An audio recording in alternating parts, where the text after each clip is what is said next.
Mr. President. I rise today to share the facts about Arizona's recent election and to urge my colleagues to step away from divisive political rhetoric and step towards renewing Americans' faith in our democracy.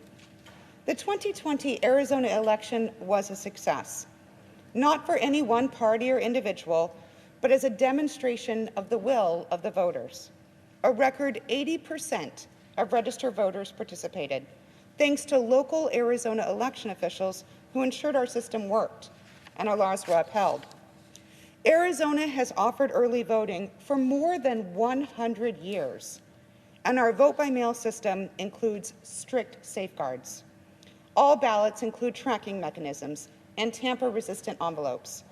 Election staff are trained to authenticate signatures, and Arizona imposes severe criminal punishments for ballot tampering.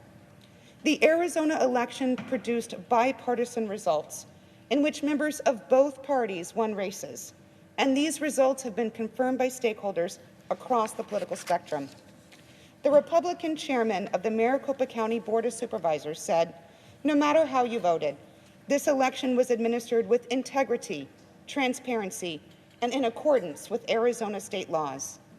The Republican Speaker of the Arizona State House rejected calls for the legislature to overturn the election, saying, "As a conservative Republican, I don't like the results of the presidential election, but I cannot and will not entertain a suggestion that we violate current law to change the outcome."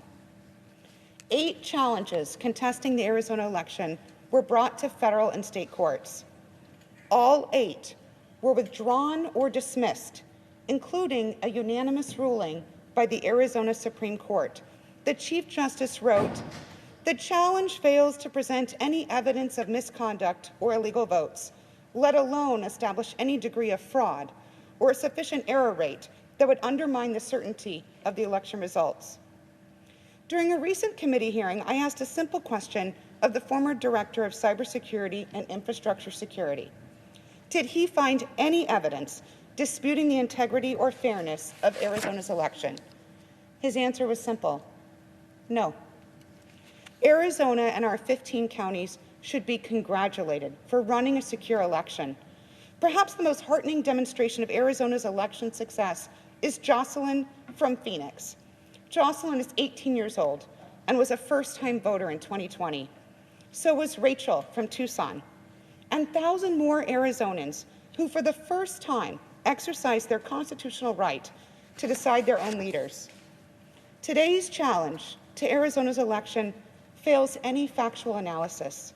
More disturbingly, it seeks to rob Jocelyn and Rachel and more than 3 million Arizonans of a free, fair election. Those of us who are trusted with elected office are first and foremost public servants. We serve our constituents. We do not seek to substitute our personal ambitions for the will of the American people. Our system allows for a continuous contest of ideas, and those voters who support the losing side of a free, fair election have not been disenfranchised.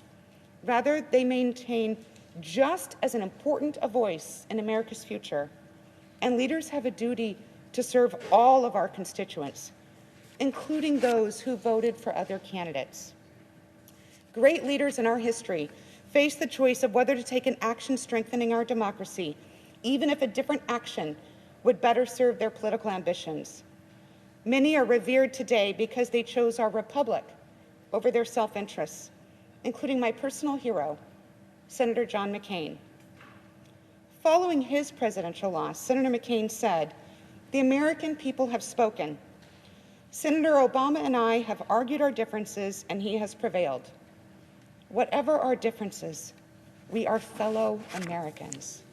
He spoke to the nearly 60 million Americans who voted for him, saying, "It is natural tonight to feel some disappointment, but tomorrow we must move beyond it and work together to get our country moving again."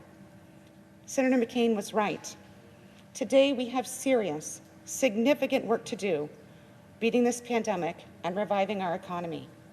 I urge my colleagues to follow the example of Senator John McCain and so many others reject this meritless challenge, and uphold the will of Arizona voters. Thank you. Majority Leader.